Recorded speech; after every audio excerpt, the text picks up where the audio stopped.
Hi, C A ഫൗണ്ടേഷൻ്റെ business economics January 25 question പേപ്പറാണ് ഈ വീഡിയോയിൽ നമ്മൾ ഡിസ്കസ് ചെയ്യാൻ പോകുന്നത്. അപ്പോൾ വീഡിയോ ആദ്യമായിട്ടാണ് കാണുന്നതെങ്കിൽ മറക്കാതെ സബ്സ്ക്രൈബ് ചെയ്ത് സപ്പോർട്ട് ചെയ്യുക. ലൈക്ക് ചെയ്തിട്ടില്ലെങ്കിൽ ലൈക്കും കൂടെ ചെയ്യുക. അപ്പോൾ നമ്മൾ ക്വസ്റ്റ്യൻസിലേക്ക് കിടക്കാം. First question, which of the following does not describe the nature of business economics? So ഇതിൽ മെയിനായിട്ട് ബിസിനസ് എക്കണോമിക്സിൻ്റെ ക്യാരക്ടറിസ്റ്റിക് അല്ലാത്തതാണ് ചോദിച്ചേക്കുന്നത്, ഓഡ് വൺ ഔട്ടാണ് ചോദിച്ചേക്കുന്നത്. സോ ഇവിടെ ഡസ് നോട്ട് ആണ് യൂസ് ചെയ്തേക്കുന്നത്. ഓപ്ഷൻസ് നോക്കാം. It is normative in nature, it is abstract and purely theoretical, it is an art, it incorporates elements of macro analysis. So ഇതിലെന്താണ് ആൻസർ ആയിട്ട് പറഞ്ഞേക്കുന്നത്? അതായത് ബിസിനസ് എക്കണോമിക്സിൻ്റെ ക്യാരക്ടറിസ്റ്റിക്സ് എന്താണ്? നോർമേറ്റീവ് ഇൻ നേച്ചറാണ്, അതേപോലെ തന്നെ അത് ആർട്ടാണ്, എലമെൻറ്റ്സ് ഓഫ് മാക്രോ അനാലിസിസും അതിലുണ്ട്. പക്ഷേ അത് പ്യുവർലി തിയറട്ടിക്കലാണോ? ബിസിനസ് എക്കണോമിക്സിൽ മെയിനായിട്ട് പ്രാക്ടിക്കൽ പ്രോബ്ലത്തിനെ കുറിച്ചാണ് കൂടുതലായിട്ടും പറയുന്നത്. ഓക്കെ അല്ലേ? സോ ഇതിൻ്റെ answer option B. Second question നോക്കാം. Buyers ultimately determine which goods and services will be produced and in what quantities. The given statement is the meaning of. So ഇതിൽ എന്താണ് പറയുന്നത്? ബയേഴ്സ് ആണ് എന്ത് ഗുഡ്സ് ആൻഡ് സർവീസ് പ്രൊഡ്യൂസ് ചെയ്യണം, അത് എന്ത് ക്വാണ്ടിറ്റീസിൽ പ്രൊഡ്യൂസ് ചെയ്യണമെന്ന് ഡിറ്റർമൈൻ ചെയ്യുന്നത്. സോ ഇത് എന്ത് തരത്തിലുള്ള എക്കോണമി റിലേറ്റഡ് ആണ്? ഓപ്ഷൻസ് നോക്കാം. Planned economy, consumer sovereignty, freedom of economic choice, freedom of enterprise. So ഇതിൽ മെയിനായിട്ട് 3 തരത്തിലുള്ള എക്കോണമിയാണുള്ളത്. പ്ലാന്റ് അല്ലെങ്കിൽ സോഷ്യലിസ്റ്റ് എക്കോണമി, ക്യാപിറ്റലിസ്റ്റ് എക്കോണമി, അതേപോലെ തന്നെ മിക്സ്ഡ് എക്കോണമി. പ്ലാന്റ് എക്കോണമി അല്ലെങ്കിൽ സോഷ്യലിസ്റ്റ് എക്കോണമിയിൽ എന്താണ് മെയിനായിട്ട് പറയുന്നത്? അത് മെയിനായിട്ട് ഗവൺമെൻറ് ആണ് അതിൽ കൂടുതലായിട്ട് പാർട്ടിസിപ്പേറ്റ് ചെയ്യുന്നത്. ക്യാപിറ്റലിസ്റ്റ് എക്കോണമിയിൽ കൺസ്യൂമറാണ് കിങ് ആയിട്ട് പറയുന്നത്. മിക്സ്ഡ് എക്കോണമിയിൽ ഇത് രണ്ടും കമ്പൈൻ ചെയ്താണ് പറയുന്നത്. സോ ഇതിൻ്റെ ആൻസർ എന്താണ്? Which goods and services will be produced and in what quantities. ഇത് കൺസ്യൂമർ സോവജിനിറ്റി റിലേറ്റഡ് ആണ്. സോ ഇതിൻ്റെ ആൻസർ എന്താണ്? Option B. ഓക്കെ അല്ലേ? ഇത് മനസ്സിലേക്ക് കാണുമെന്ന് വിചാരിക്കുന്നു. Which of the following is not one of the basic economic problem of an economy? So ഇതിൽ മെയിനായിട്ട് എക്കണോമിക് പ്രോബ്ലംസ് തന്നിട്ടുണ്ട്. ഇതിൽ ഓഡ് വൺ ഔട്ടാണ് നമ്മൾ ഫൈൻഡ് ഔട്ട് ചെയ്യേണ്ടത്. Which of the following is not one of the basic economic problem? What to produce, where to produce, for whom to produce, what provisions are to be made for economic growth. So ഇതൊരു easy ആയിട്ടുള്ള ഒരു question ആണ്. What to produce, അതേപോലെ തന്നെ ഹൂം to produce, പ്രൊവിഷൻസിനെ കുറിച്ച് ഒരു economic problem ഉണ്ട്. പക്ഷേ വെയർ ടു പ്രൊഡ്യൂസ് ഒരു എക്കണോമിക് പ്രോബ്ലം അല്ല. ഇതിൻ്റെ ആൻസർ എന്താണ്? Option B, where to produce. Okay അല്ലേ? Finance minister was discussing balance of trade and balance of payment. This area comes under micro economics, macro economics, capitalist economy, mixed economy. ഇതിൻ്റെ answer എന്താണ്? Macro economics. Macro economics related ആണ് balance of ട്രേഡും അതേപോലെ തന്നെ balance of പേയ്മെന്റും. അടുത്ത question നോക്കാം. Which of the following is an example of normative statement? Normative statement എന്ന് വെച്ചാൽ എന്താണ്? ഒരു ഒപ്പീനിയനോ അല്ലെങ്കിൽ സജഷൻ ചെയ്യുന്നതാണ് നോർമേറ്റീവ് സ്റ്റേറ്റ്മെന്റ് ആയിട്ട് പറയുന്നത്. പോസിറ്റീവ് സ്റ്റേറ്റ്മെന്റ് എന്ന് വെച്ചാൽ എന്താണ്? ഒരു ഫാക്ടിനെയാണ് അത് മെയിനായിട്ട് ഡെപ്പിക്റ്റ് ചെയ്യുന്നത്. അപ്പോൾ നമ്മൾ ഓപ്ഷൻ നോക്കാം. The demand for a good will increase if its price decreases. ഒരു ഗുഡിൻ്റെ ഡിമാൻഡ് ഇൻക്രീസ് ചെയ്യും എപ്പോഴാണ്? അതിൻ്റെ പ്രൈസ് ഡിക്രീസ് ചെയ്യുമ്പോൾ. ഇത് നോർമേറ്റീവ് സ്റ്റേറ്റ്മെൻ്റ് ആണോ? ഇത് ജസ്റ്റ് ഒരു ഫാക്റ്റ് ആണ് പറയുന്നത്. ഇതൊരു പോസിറ്റീവ് സ്റ്റേറ്റ്മെൻ്റ് ആണ്. അടുത്ത ഓപ്ഷൻ നോക്കാം. The government should increase taxes on liquor to reduce its consumption. ഇതിലെന്താ പറയുന്നത്? ഗവൺമെൻറ് ടാക്സസ് ഇൻക്രീസ് ചെയ്യുവാണെങ്കിൽ. സോ ഇത് മെയിൻലി എന്താണ്? ഒരു ഒപ്പീനിയൻ അല്ലെങ്കിൽ ഒരു സജഷൻ ആണ്. മെയിനായിട്ട് ഒരു സ്റ്റേറ്റ്മെൻറ്റിൽ ഷുഡ് അല്ലെങ്കിൽ ഔട്ട് ടു ബി എന്ന് യൂസ് ചെയ്യുവാണെങ്കിൽ അതായിരിക്കും നോർമേറ്റീവ് സ്റ്റേറ്റ്മെൻറ്റ്. സോ ഇത് നോട്ട് ചെയ്ത് വെക്കുക. ഷുഡ് ബി അല്ലെങ്കിൽ ഔട്ട് ടു ബി എന്നൊക്കെ യൂസ് ചെയ്യുവാണെങ്കിൽ അതായിരിക്കും നോർമേറ്റീവ് സ്റ്റേറ്റ്മെൻറ്റ്. അടുത്ത ഓപ്ഷൻ എന്താണ്? A decrease in interest rates will lead to an increase in investment. So ഇതൊരു പോസിറ്റീവ് സ്റ്റേറ്റ്മെൻ്റ് ആണ്. And increase in government spending will reduce the unemployment rate. So ഇതെന്താണ്? ഇതും ഒരു പോസിറ്റീവ് സ്റ്റേറ്റ്മെൻ്റ് ആണ്. ഇതിൽ normative statement എന്താണ്? Should. ഇവിടെ should എന്ന് യൂസ് ചെയ്തിട്ടുണ്ട്. The government should increase taxes on liquor to reduce its consumption. So ഇതൊരു നോർമേറ്റീവ് സ്റ്റേറ്റ്മെൻ്റ് ആണ്. സോ ആൻസർ എന്താണ്? Option B. When some people start investing in money in share market, then many people start following the same without considering the advantages and disadvantages. It is an example of Veblen effect, bandwagon effect, snob effect, sheep effect. ഒരു group of people invest ചെയ്യുന്നത് കൊണ്ട് തന്നെ ബാക്കിയുള്ളവരും അതിലേക്ക് invest ചെയ്യുന്നു. ഇത് എന്ത് തരത്തിലുള്ള effect ആണ്? നമ്മൾ ഓപ്ഷൻസ് നോക്കാം. Veblen effect. വെബ്ലൻ എഫക്റ്റ് എന്ന് വെച്ചാൽ എന്താണ്? അതായത് ഒരു പ്രോഡക്റ്റിൻ്റെ പ്രൈസ് ഇൻക്രീസ് ചെയ്യുന്നതിനനുസരിച്ച് എല്ലാവരും എന്ത് ചെയ്യുന്നു, അല്ലെങ്കിൽ ഒരു സെക്ഷൻ ഓഫ് പീപ്പിൾ അത് പർച്ചേസ് ചെയ്യുന്നു, അല്ലെങ്കിൽ അതിൻ്റെ ഡിമാൻഡ് ഇൻക്രീസ് ചെയ്യുന്നു. ഒരു പ്രോഡക്റ്റിൻ്റെ പ്രൈസ് ഇൻക്രീസ് ചെയ്യുമ്പോൾ അതിൻ്റെ ഡിമാൻഡും കൂടെ ഇൻക്രീസ് ചെയ്യുന്നതാണ് വെബ്ലൻ എഫക്റ്റ് ആയിട്ട് പറയുന്നത്. അപ്പോൾ സ്നോബ് എഫക്റ്റ് എന്താണ്? സ്നോബ് എഫക്റ്റ് എന്ന് വെച്ചാൽ ഒരു പ്രോഡക്റ്റ് അല്ലെങ്കിൽ സർവീസസ് എന്ത് ചെയ്യുന്നു, അതിൻ്റെ പോപ്പുലാരിറ്റി ഇൻക്രീസ് ചെയ്യുന്നതിനനുസരിച്ച് അതിൻ്റെ ഡിമാൻഡ് ഡിക്രീസ് ചെയ്യുന്നു. നമ്മളൊരു എക്സാമ്പിളായിട്ട് പറയുവാണെങ്കിൽ ഒരു പ്രോഡക്റ്റിനെ കൂടുതലായിട്ട് എല്ലാവരും പർച്ചേസ് ചെയ്യുവാണെങ്കിൽ അതിൻ്റെ ഡിമാൻഡ് ഡിക്രീസ് ചെയ്യുന്നു. ഓക്കെ അല്ലേ? അതാണ് സ്നോബ് എഫക്റ്റ് ആയിട്ട് പറയുന്നത്. ബാൻഡ് വാഗൻ എഫക്റ്റ് എന്ന് വെച്ചാൽ എന്താണ്? ഒരു ഗ്രൂപ്പ് ഓഫ് പീപ്പിൾ ഒരു ട്രെൻഡിനെ ഫോളോ ചെയ്യുമ്പോൾ ബാക്കിയുള്ള പീപ്പിൾ എന്ത് ചെയ്യുന്നു, അതിനെ ഫോളോ ചെയ്യുന്നു. അതിൻ്റെ അഡ്വാൻറ്റേജസോ ഡിസഡ്വാൻറ്റേജസോ അവർ കൺസിഡർ ചെയ്യുന്നില്ല. അതാണ് ബാൻഡ് വാഗൻ എഫക്റ്റ്. അതിൻ്റെ എക്സാമ്പിളാണ് മെയിനായിട്ട് ഷെയർ മാർക്കറ്റിൽ പറയുന്നത്. സോ ഇതിൻ്റെ ആൻസർ എന്താണ്? bandwagon effect. When people start investing money in share market, then many people start following the same without considering the advantages and disadvantages. Okay അല്ലേ? ഇത് മനസ്സിലായി കാണുമെന്ന് വിചാരിക്കുന്നു. ഗ്രൂപ്പ് ഓഫ് പീപ്പിൾ ഒരു ട്രെൻഡിനെ ഫോളോ ചെയ്യുമ്പോൾ അതിൻ്റെ അഡ്വാൻറ്റേജസോ ഡിസഡ്വാൻറ്റേജസോ കൺസിഡർ ചെയ്യാതെ ബാക്കിയുള്ളവരും അതിൽ ഇൻവെസ്റ്റ് ചെയ്യുന്നു, അല്ലെങ്കിൽ ആ ട്രെൻഡിനെ ഫോളോ ചെയ്യുന്നു. ഓക്കെ അല്ലേ? അടുത്ത ക്വസ്റ്റ്യൻ നോക്കാം.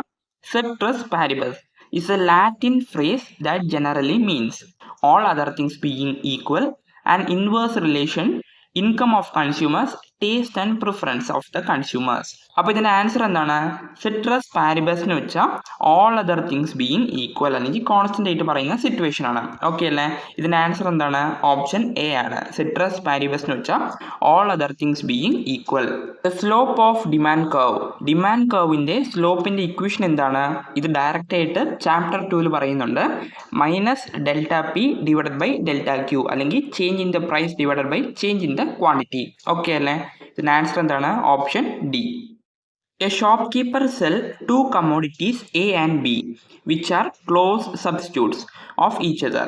It is observed that price rises by 20%, demand for B increases by 30%.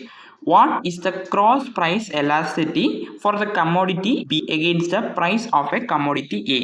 ഇതിലെന്താ മെയിനായിട്ട് പറയുന്നത്? രണ്ട് ഗുഡ്സ് ഉണ്ട്, എ അതേപോലെ തന്നെ ബി. ഇത് രണ്ടും ക്ലോസ് സബ്സ്റ്റിറ്റ്യൂട്ട്സ് ആണ്. ഫോർ എക്സാമ്പിൾ നമ്മൾ പറയാം, പെപ്സിയും അതേപോലെ തന്നെ കൊക്കക്കോളയും എടുക്കാം. For example, price of a commodity A, പെപ്സിയുടെ പ്രൈസ് എന്ത് ചെയ്തു? 20% ഇൻക്രീസ് ചെയ്തു. പെപ്സിയുടെ പ്രൈസ് 20% ഇൻക്രീസ് ചെയ്യുമ്പോൾ പെപ്സി കൺസ്യൂം ചെയ്ത എല്ലാവരും എന്ത് ചെയ്യും? കൊക്കക്കോള കൺസ്യൂം ചെയ്യും. കാരണം എന്താണ്? അത് സബ്സ്റ്റിറ്റ്യൂട്ട് ആണ്. അതുകൊണ്ട് തന്നെ the demand for the commodity B, കൊക്കക്കോളയുടെ ഡിമാൻഡ് എന്ത് ചെയ്തു? 30% ഇൻക്രീസ് ചെയ്തു. അതാണ് ഇതിൽ പറയുന്നത്. ക്രോസ് പ്രൈസ് എലാസിറ്റിയുടെ ഇക്വേഷൻ എന്താണ്? Percentage change in the quantity demand divided by percentage change in the price. ഇവിടെ ക്വാണ്ടിറ്റി ഡിമാൻഡ് എത്രയാണ്? 30%. പ്രൈസ് എത്രയാണ്? 20%. അപ്പം 30% ഡിവൈഡഡ് ബൈ 20 ചെയ്യുമ്പോൾ എത്രയാണ് കിട്ടുന്നത്? 1.5. So answer 1.5. ഓക്കെ അല്ലേ? ഇത് മനസ്സിലായി കാണുമെന്ന് വിചാരിക്കുന്നു. Percentage change in quantity demand divided by percentage change in price ആണ് ഇതിൻ്റെ ഇക്വേഷൻ ആയിട്ട് പറയുന്നത്. 30% ക്വാണ്ടിറ്റി ഡിമാൻഡും ഡിവൈഡഡ് ബൈ 20% ചെയ്യും. 30 divided by 20, 1.5. Excess of the price which a consumer would be willing to pay rather than go without a thing over that which he actually does pays is called consumer's equilibrium, consumer surplus, change in demand, change in price. ഈ concept നമ്മൾ already നോക്കിയിട്ടുണ്ട്. ഇതെന്താണ് പറയുന്നത്? Willingness to pay, അതേപോലെ തന്നെ actually pay. Willingness to pay എന്ന് വെച്ചാൽ എന്താണ്? നമ്മളൊരു എക്സാമ്പിളായിട്ട് പറയുവാണെങ്കിൽ, നമ്മൾ കടയിൽ പോയി ഒരു പ്രോഡക്റ്റ് മേടിക്കാൻ തീരുമാനിച്ചു. നമ്മുടെ ബഡ്ജറ്റ് എത്രയാണ്? ഫോർ എക്സാമ്പിൾ നമ്മൾ 100 റുപ്പീസിനാണിത് മേടിക്കാൻ തീരുമാനിച്ചത്. പക്ഷേ നമ്മൾ ആക്ച്വലി കൊടുത്തത് എത്രയാണ്? ഫോർ എക്സാമ്പിൾ ആ പ്രോഡക്റ്റിന് 80 റുപ്പീസേ ഉള്ളൂ. ഈ സിറ്റുവേഷനിൽ 100 റുപ്പീസിൻ്റെ ഒരു പ്രോഡക്റ്റ് നമ്മൾ 80 റുപ്പീസിന് എന്ത് ചെയ്തു? മേടിച്ചു. ഇതിൻ്റെ ഡിഫറൻസ് ആണ് കൺസ്യൂമർ സർപ്ലസ് എന്ന് പറയുന്നത്. ഓക്കെ അല്ലേ? കൺസ്യൂമർ സർപ്ലസ് എന്ന് വെച്ചാൽ a person willingness to pay. Willingness to pay എന്ന് വെച്ചാൽ നമ്മളിവിടെ 100 റുപ്പീസാണ് കൊടുക്കാൻ തീരുമാനിച്ചത്, വില്ലിങ്നെസ് ടു പേ. പക്ഷേ നമ്മൾ ആക്ച്വലി കൊടുത്തത് എത്രയാണ്? 80 റുപ്പീസാണ് കൊടുത്തത്. ഈ സിറ്റുവേഷനെയാണ് നമ്മൾ കൺസ്യൂമർ സർപ്ലസ് എന്ന് പറയുന്നത്. Excess of the price which a consumer willing to pay rather than go without a thing over that which he actually does pays. Okay അല്ലേ? ഇതാണ് കൺസ്യൂമർ സർപ്ലസ് എന്ന് പറയുന്നത്. With reference to the following indifference map, which of the following curve represent highest satisfaction level? ഇവിടെ ഒരു indifference മാപ്പ് നമുക്ക് തന്നിട്ടുണ്ട്. ഇതിലുള്ള ഏത് ഇൻഡിഫറൻസ് കർവിനാണ് ഏറ്റവും കൂടുതൽ സാറ്റിസ്ഫാക്ഷൻ ലെവൽ ഉണ്ടാകുന്നത്? ഇത് നമ്മൾ ഓൾറെഡി നോക്കിയിട്ടുള്ള കൺസെപ്റ്റാണ്. ഇതിൻ്റെ ക്യാരക്ടറിസ്റ്റിക്സ് നമ്മൾ നോക്കുമ്പോൾ അറിയാം. Highest indifference curve show highest level of satisfaction. ഇതിൻ്റെ ഓപ്ഷൻസ് എന്താണ് പറഞ്ഞേക്കുന്നത്? IC3, IC2, IC1, all the curve represent same satisfaction level. ഇതിൻ്റെ ആൻസർ ഓപ്ഷൻ എ ആണ്. ഇൻഡിഫറൻസ് കർവ് 3 ആണ്. കാരണം എന്താണ്? അതാണ് ഹയസ്റ്റ് കർവ് ആയിട്ട് പറയുന്നത്. അല്ലെങ്കിൽ എന്താണ്? ഒറിജിനിലിരുന്ന ഏറ്റവും കൂടുതലായിട്ട് ഡിസ്റ്റൻസ് ഉള്ള കർവ് ആണ് ഇൻഡിഫറൻസ് കർവ് 3. അതാണ് ഏറ്റവും കൂടുതൽ സാറ്റിസ്ഫാക്ഷൻ ലെവൽ ഉണ്ടാവുന്നത്. ഓക്കെ അല്ലേ? അടുത്ത ക്വസ്റ്റ്യൻ നോക്കാം. Which of the following refers to the want satisfying power of a goods or services അല്ലെങ്കിൽ goods and services? It is not absolute but relative. It is a subjective concept and it depends upon the mental attitude of the people. ഇതിലെന്താ main ആയിട്ട് പറയുന്നത്? want satisfying power of a commodity. ഇത് നമുക്കറിയാം. want satisfying power of a commodity എന്താണ്? Consumer equilibrium, demand, need, utility. ഇതിൻ്റെ answer option A, utility. Want satisfying power of a commodity എന്ന് വെച്ചാൽ utility ആണ്. സോ അത് മാത്രം നോട്ട് ചെയ്ത് വെക്കുക. Want satisfying power of a goods and services, അതാണ് കമ്മോഡിറ്റി എന്നും പറയുന്നത്. അടുത്ത ക്വസ്റ്റ്യൻ നമ്മൾ നോക്കാം. If the price of wheat increases from ₹1,800 to ₹2,200 per quintal and consequently the quantity supplied rises from 2,000 to 3,200 quintal. Calculate the elasticity of supply. അപ്പോൾ elasticity of supply equation എന്താണ്? Change in the quantity divided by change in the price into price divided by quantity. അപ്പോൾ change in the quantity എന്ന് വെച്ചാൽ എന്താണ്? 3,200 minus 2,000. അപ്പോൾ നമുക്ക് 1,200 എന്ന് കിട്ടും. ഇതാണ് change in the quantity. Change in the price എങ്ങനെയാണ് ഫൈൻഡ് ഔട്ട് ചെയ്യേണ്ടത്? 2,200 1,800 കുറയ്ക്കുമ്പോൾ നമുക്ക് 400 കിട്ടും. സോ 1,200 ആണ് ചേഞ്ച് ഇൻ ദ ക്വാണ്ടിറ്റി, 400 ആണ് change in the price. Into എന്താണ് മൾട്ടിപ്ലൈ ചെയ്യേണ്ടത്? Price divided by quantity. Price നമുക്ക് തന്നിട്ടുണ്ട് 1,800ഉം ക്വാണ്ടിറ്റി നമുക്ക് 2,000ഉം. സോ ഇത് ഒറിജിനൽ ക്വാണ്ടിറ്റി ഒറിജിനൽ പ്രൈസ് ആണ് എടുക്കേണ്ടത്. അത് നമുക്ക് മൾട്ടിപ്ലൈ ചെയ്യുമ്പോൾ ആൻസർ എന്തെന്ന് കിട്ടും? 2.7 കിട്ടും. 3 × 0.9 ചെയ്യുമ്പോൾ നമുക്ക് 2.7 കിട്ടും. സോ ഇതിൻ്റെ ആൻസർ എന്താണ്? Option C. സോ ഇതിൻ്റെ ഇക്വേഷൻ മാത്രം നിങ്ങൾ നോട്ട് ചെയ്ത് വെക്കുക. Change in the quantity divided by change in the price multiplied by price divided by quantity. 1,200 divided by 400 ചെയ്യണം. അതേപോലെ തന്നെ 1,800 അതായത് പ്രൈസ് ഡിവൈഡഡ് ബൈ ക്വാണ്ടിറ്റി എത്രയാണ്? 2,000 ചെയ്യുമ്പോൾ നമുക്ക് 2.7 കിട്ടും. ഓക്കെ അല്ലേ? In case of perfectly elastic supply elasticity എങ്ങനെ ഇരിക്കും? Elasticity greater than 1, equal to 1, equal to 0, equal to infinite. Perfectly elastic സപ്ലൈയിൽ എപ്പോഴും എലാസ്റ്റിസിറ്റി ഇൻഫിനിറ്റ് ആയിരിക്കും. ഇത് മനസ്സിലേക്കാണെന്ന് വിചാരിക്കുന്നു. ഇത് ഡയറക്റ്റ് ക്വസ്റ്റ്യൻ ആണ്. പെർഫെക്റ്റ്ലി എലാസ്റ്റിക് സപ്ലൈയിൽ എലാസിറ്റി ഇൻഫിനിറ്റ് ആയിരിക്കും. ഓപ്ഷൻ ഡി ആണ് റൈറ്റ് ആൻസർ. അടുത്ത സപ്ലൈ ഫംഗ്ഷൻ തന്നിട്ടുണ്ട്. Q equal to 120 + 6P. ഈ ക്വസ്റ്റ്യൻ നമ്മൾ ലാസ്റ്റ് ചെയ്യാം. നമ്മളിപ്പം അടുത്ത ക്വസ്റ്റ്യൻ നോക്കാം.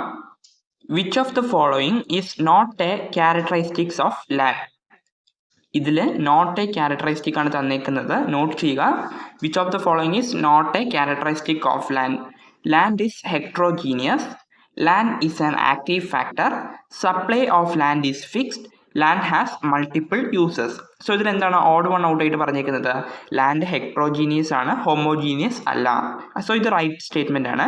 സപ്ലൈ ഓഫ് ദ ലാൻഡ് എന്താണ്? ഫിക്സ്ഡ് ആണ്, അതും റൈറ്റ് ആണ്. മൾട്ടിപ്പിൾ യൂസസ് ഉണ്ട് ലാൻഡിന്, അതും റൈറ്റ് ആൻസർ ആണ്. Land is a active factor. Land എപ്പോഴും ഒരു പാസീവ് ഫാക്ടറാണ്, ആക്റ്റീവ് ഫാക്ടർ അല്ല. സോ ഇതിൻ്റെ റൈറ്റ് ആൻസർ എന്താണ്? Land is a active factor. Characteristics of land അല്ലാത്തതാണ് ഇവിടെ ചോദിച്ചേക്കുന്നത്. അതുകൊണ്ട് ഓപ്ഷൻ ബി ആണ് ഇവിടെ റൈറ്റ് ആൻസർ ആയിട്ട് പറഞ്ഞിരിക്കുന്നത്. ഓക്കെ അല്ലേ? അടുത്ത ക്വസ്റ്റ്യൻ നോക്കാം. Cobb Douglas production function is stated as. Cobb Douglas production ഫംഗ്ഷൻ്റെ ഇക്വേഷൻ ആണ് തന്നേക്കുന്നത്. ഇതിൻ്റെ ആൻസർ എന്താണ്? K × L raise to A × C raise to 1 - A. So option D ആണ് ഇതിൻ്റെ റൈറ്റ് ആൻസർ. കെ എന്ന് വെച്ചാൽ എന്താണ്? കെയും അതേപോലെ തന്നെ ഇവിടെ എയും ഒരു കോൺസ്റ്റൻ്റ് ആണ്, പോസിറ്റീവ് കോൺസ്റ്റൻസ് ആണ്. എൽ എന്ന് വെച്ചാൽ ലേബറും സി എന്ന് വെച്ചാൽ എന്താണ്? ക്യാപിറ്റൽ. അടുത്ത് നമുക്കൊരു ടേബിൾ തന്നിട്ടുണ്ട്. ഈ ടേബിൾ യൂസ് ചെയ്ത് ക്വസ്റ്റ്യൻ 18 to 20 വരെ നമ്മൾ ഫൈൻഡ് ഔട്ട് ചെയ്യണം. അപ്പോൾ നമ്മൾ 18th ക്വസ്റ്റ്യൻ നോക്കാം. What will be the average product when the quantity of labour is 6? നമ്മൾ എന്താണ് ഫൈൻഡ് ഔട്ട് ചെയ്യേണ്ടത്? ഈ പോയിന്റാണ് നമ്മൾ ഫൈൻഡ് ഔട്ട് ചെയ്യേണ്ടത്. ആവറേജ് പ്രോഡക്റ്റിൻ്റെ ഇക്വേഷൻ എന്താണ്? Total product divided by quantity of labour ആണ് നമുക്ക് ആവറേജ് പ്രോഡക്റ്റിൻ്റെ ഇക്വേഷൻ ആയിട്ട് പറയുന്നത്. അപ്പം നമുക്കറിയാം ഡിനോമിനേറ്റർ എന്താണ്? 6 ആണ്. അതെങ്ങനെയാണ്? Total product divided by quantity of labour equal to average product. അപ്പം നമുക്ക് ക്വാണ്ടിറ്റി ഓഫ് ലേബർ അറിയാം 6 ആണ്. പക്ഷേ ടോട്ടൽ പ്രോഡക്റ്റ് എങ്ങനെയാണ്? ഈ പോയിന്റ് നമ്മൾ എങ്ങനെയാണ് ഫൈൻഡ് ഔട്ട് ചെയ്യേണ്ടത്? മാർജിനൽ പ്രോഡക്റ്റ് നമുക്ക് തന്നിട്ടുണ്ട്. ഈ മാർജിനൽ പ്രോഡക്റ്റ് നമുക്ക് എങ്ങനെ യൂസ് ചെയ്യാൻ പറ്റും? അതായത് ടോട്ടൽ പ്രോഡക്റ്റ് ഓഫ് 6 യൂണിറ്റ്, അതായത് ഈ പോയിന്റും തമ്മിലുള്ള ഡിഫറൻസ് ആണ് 8 തന്നേക്കുന്നത്. അപ്പം നമുക്ക് യൂഷ്വലി അറിയാം 52 + 8 നമുക്ക് ചെയ്യുമ്പോൾ എന്താണ്? 60 യൂണിറ്റ് ഓഫ് ടോട്ടൽ പ്രോഡക്റ്റ് കിട്ടും, അതായത് 60. സോ ടോട്ടൽ പ്രോഡക്റ്റ് 60 ആണ്, ഡിനോമിനേറ്റർ എത്രയാണ്? 6. അപ്പം നമുക്ക് ആവറേജ് പ്രോഡക്റ്റ് എത്രയെന്ന് കിട്ടും? ആവറേജ് പ്രോഡക്റ്റ് 10 എന്ന് കിട്ടും. 60 ഡിവൈഡഡ് ബൈ 6 ചെയ്യുമ്പോൾ നമുക്ക് 10 എന്ന് കിട്ടും. ഇത് മനസ്സിലായി കാണുമെന്ന് വിചാരിക്കുന്നു. ആവറേജ് പ്രോഡക്റ്റിൻ്റെ equation total product divided by quantity of labour. Total പ്രോഡക്റ്റും തന്നിട്ടുണ്ട്, ക്വാണ്ടിറ്റി ഓഫ് ലേബറും തന്നിട്ടുണ്ട്. പക്ഷേ ടോട്ടൽ പ്രോഡക്റ്റിൻ്റെ ഈ 60 യൂണിറ്റ് നമുക്കിവിടെ തന്നിട്ടില്ല. ഇത് ഫൈൻഡ് ഔട്ട് ചെയ്യാനായിട്ട് നമുക്ക് തന്നിട്ടുള്ളത് എന്താണ്? മാർജിനൽ പ്രോഡക്റ്റ് നമുക്ക് തന്നിട്ടുണ്ട്. മാർജിനൽ പ്രോഡക്റ്റ് എന്ന് വെച്ചാൽ total product of 60 unit minus total product of 50 unit. അപ്പം നമുക്ക് 60 ഡിവൈഡഡ് ബൈ എത്രയാണ്? 6 എങ്ങനെയാണ്? ക്വാണ്ടിറ്റി 6 ആണ്. അങ്ങനെ നമുക്ക് ചെയ്യുമ്പോഴാണ് 10 ആൻസർ കിട്ടുന്നത്. അപ്പം നമുക്ക് average product when the quantity of labour is 6 എന്ന് പറയുമ്പോൾ ആൻസർ എന്താണ്? 10. ഓക്കെ അല്ലേ? ഇത് മനസ്സിലായി കാണുമെന്ന് വിചാരിക്കുന്നു. അടുത്ത ക്വസ്റ്റ്യൻ നമ്മൾ നോക്കാം. What will be the total product when the quantity of labour is 4? നമ്മുടെ ടേബിൾ നോക്കാം. 4th ക്വാണ്ടിറ്റി ഓഫ് ലേബറിൽ ടോട്ടൽ പ്രോഡക്റ്റിൻ്റെ വാല്യൂ ആണ് ചോദിച്ചിരിക്കുന്നത്, അതായത് ഈ പോയിന്റ് നമുക്ക് എങ്ങനെ ഫൈൻഡ് ഔട്ട് ചെയ്യാൻ പറ്റും? ആവറേജ് പ്രോഡക്റ്റ് നമുക്ക് 11 തന്നിട്ടുണ്ട്. അതേപോലെയോ മാർജിനൽ പ്രോഡക്റ്റ് ഇവിടെ നമുക്ക് 11 തന്നിട്ടുണ്ട്. ഇത് നമുക്ക് എങ്ങനെ യൂസ് ചെയ്യാൻ പറ്റും? Total product equal to average product into quantity of labour. നമ്മൾ ആവറേജ് പ്രോഡക്റ്റ് എങ്ങനെയാണ് കണ്ടുപിടിച്ചത്? ആവറേജ് പ്രോഡക്റ്റ് എന്ന് വെച്ചാൽ ടോട്ടൽ പ്രോഡക്റ്റും ക്വാണ്ടിറ്റിയും നമ്മൾ ഡിവൈഡ് ചെയ്തു. പക്ഷേ നമ്മൾ ടോട്ടൽ പ്രോഡക്റ്റിൻ്റെ ഇക്വേഷൻ എന്താണ്? ആവറേജ് പ്രോഡക്റ്റും അതേപോലെ തന്നെ ക്വാണ്ടിറ്റിയും നമ്മൾ മൾട്ടിപ്ലൈ ചെയ്യുമ്പോഴാണ് ടോട്ടൽ പ്രോഡക്റ്റ് കിട്ടുന്നത്. സോ അത് ജസ്റ്റ് ഒന്ന് നോട്ട് ചെയ്ത് വെക്കുക. നമുക്ക് ആവറേജ് പ്രോഡക്റ്റ് ഇവിടെ 11 തന്നിട്ടുണ്ട്. ഈ 11 × 3 ചെയ്യുമ്പോഴാണ് നമുക്ക് ഈ പോയിന്റ് കിട്ടുന്നത്. ഓക്കെ ആണോ? 11 × 3 എത്രയാണ്? 33. അപ്പം നമുക്ക് ഈ പോയിന്റിൽ എത്ര കിട്ടും? ഈ പോയിന്റിൻ്റെ ആൻസർ 33 എന്ന് നമുക്ക് കിട്ടും. അപ്പം നമുക്ക് 3rd unit of total product എന്താണ്? 33 എന്ന് നമുക്ക് മനസ്സിലായി. പക്ഷേ ക്വസ്റ്റ്യനിൽ എന്താണ് ചോദിച്ചേക്കുന്നത്? 4th യൂണിറ്റ്, അതായത് ഈ പോയിന്റാണ് ചോദിച്ചേക്കുന്നത്. ഈ പോയിന്റ് നമുക്ക് എങ്ങനെ ഫൈൻഡ് ഔട്ട് ചെയ്യാൻ പറ്റും? നമ്മൾ ഫസ്റ്റ് 60 എങ്ങനെയാണ് ഫൈൻഡ് ഔട്ട് ചെയ്തത്? 52 + 8 ചെയ്തു. അതേപോലെ തന്നെ 33യും ഈ സൈഡിലുള്ള 11ഉം. ഇത് രണ്ടിൻ്റെയും ഡിഫറൻസ് ആണ്. 33 മൈനസ് ഏതോ ഒരു നമ്പർ ചെയ്യുമ്പോൾ അതിൻ്റെ ഡിഫറൻസ് ആണ് നമുക്ക് 11 കിട്ടുന്നത്. ഓക്കെ ആണോ? ഈ സിറ്റുവേഷനിൽ total product when the quantity of labour is 4, അതിൻ്റെ ആൻസർ എന്താണ്? 33 + 11 നമുക്ക് ചെയ്യുമ്പോൾ 44 എന്ന് ആൻസർ കിട്ടും. അങ്ങനെയാണ് നമുക്കിവിടെ 44 എന്ന് ആൻസർ വരുന്നത്. ഇതിൻ്റെ ആൻസർ എന്താണ്? 44. അടുത്ത ക്വസ്റ്റ്യൻ നോക്കാം. What will be the marginal product when the quantity of labour is 5? ഈ സിറ്റുവേഷനിൽ നമ്മൾ മാർജിനൽ പ്രോഡക്റ്റ് ആണ് ഫൈൻഡ് ഔട്ട് ചെയ്യേണ്ടത്. അതിൻ്റെ ഏത് മാർജിനൽ പ്രോഡക്റ്റ് ആണ് ഫൈൻഡ് ഔട്ട് ചെയ്യേണ്ടത്? 5th unit. ഈ പോയിന്റ് ആണ് നമ്മൾ ഫൈൻഡ് ഔട്ട് ചെയ്യേണ്ടത്. Marginal product of 5th unit നമ്മൾ ഫൈൻഡ് ഔട്ട് ചെയ്യണമെങ്കിൽ total product of 5th unit minus total product of 4th unit ചെയ്താൽ മതി. അതായത് 52 മൈനസ് 44 ചെയ്താൽ നമുക്ക് എന്ത് കിട്ടും? Marginal product of 5th unit കിട്ടും. സോ ഇതിൻ്റെ ആൻസർ എന്താണ്? 52 മൈനസ് 44, ആൻസർ 8. ഈ ക്വസ്റ്റ്യനിൽ മെയിനായിട്ട് നമ്മൾ ടോട്ടൽ പ്രോഡക്റ്റ്, ആവറേജ് പ്രോഡക്റ്റ്, അതേപോലെ തന്നെ മാർജിനൽ പ്രോഡക്റ്റ് ആണ് ഫൈൻഡ് ഔട്ട് ചെയ്തത്. Who describe production function as the relationship between the maximum amount of output that can be produced and the input required to make that output?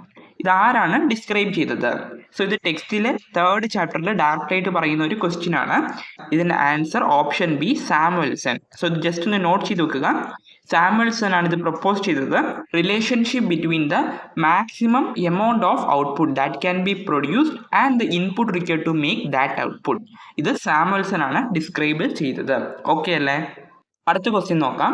In short run when average cost fall as a result of increase in output, marginal cost is dash average cost, greater than average cost, less than average cost, equal to or independent of. So ഇതിൽ എന്താണ് answer ആയിട്ട് പറഞ്ഞിരിക്കുന്നത്? അതായത് short run സിറ്റുവേഷനിൽ average cost, അതായത് output increase ചെയ്യുമ്പോൾ average cost എന്ത് ചെയ്യും? ഫോൾ ചെയ്യും. ഈ സിറ്റുവേഷനിൽ മാർജിനൽ കോസ്റ്റ് എങ്ങനെയായിരിക്കും? മാർജിനൽ കോസ്റ്റും ആവറേജ് കോസ്റ്റും കമ്പയർ ചെയ്ത് നോക്കുക. ഇത് ടെക്സ്റ്റിൽ 3rd ചാപ്റ്ററിൽ ഡയഗ്രാം ആയിട്ട് തന്നിട്ടുണ്ട്. നിങ്ങൾ ആ ഡയഗ്രാം എടുത്ത് നോക്കുവാണെങ്കിൽ നിങ്ങൾക്ക് ക്ലിയർ ആയിട്ട് തന്നെ മനസ്സിലാകും. ഇത് ജസ്റ്റ് നോട്ട് ചെയ്ത് നോക്കുക. ആവറേജ് കോസ്റ്റ് ഫോൾ ചെയ്യുന്ന സിറ്റുവേഷനിൽ മാർജിനൽ കോസ്റ്റ് എപ്പോഴും ലെസ് ദാൻ ആയിരിക്കും. ഓക്കെ അല്ലേ? ഓപ്ഷൻ ബി ആണ് right option. Average cost fall ചെയ്യുന്ന സിറ്റുവേഷനിൽ marginal cost less than average cost ആയിരിക്കും. Initially, a firm enjoys dash of scale beyond a certain limit. It suffers from dash of scale. ഇത് ടെക്സ്റ്റിൽ internal economies and ഡിസെക്കണോമീസിൽ direct ആയിട്ട് പറഞ്ഞേക്കുന്ന ഒരു point ആണ്. അതായത് ഒരു farm internal economies of scale enjoy ചെയ്യുവാണെങ്കിൽ ഒരു സർട്ടൈൻ ലിമിറ്റ് കഴിഞ്ഞിട്ട് അത് ഇന്റേണൽ ഡിസെക്കണോമീസ് ഓഫ് സ്കെയിൽ എന്ത് ചെയ്യും? ഫേസ് ചെയ്യേണ്ടി വരും. അതാണ് ഇതിൽ പറയുന്നത്. ഓപ്ഷൻ എ ആണ് ഇതിൻ്റെ റൈറ്റ് ആൻസർ ആയിട്ട് പറഞ്ഞേക്കുന്നത്. ഇത് നോട്ട് ചെയ്ത് വെക്കുക. ടെക്സ്റ്റിൽ ഡയറക്റ്റ് ആയിട്ട് പറഞ്ഞേക്കുന്ന ഒരു പോയിന്റ് ആണ്. Initially A farm enjoys internal economies of scale and beyond A certain limit it സഫേഴ്സ് from internal diseconomies of scale. ഇത് ടെക്സ്റ്റിൽ ഡയറക്റ്റ് ആയിട്ട് പറയുന്ന ഒരു പോയിന്റ് ആണ്.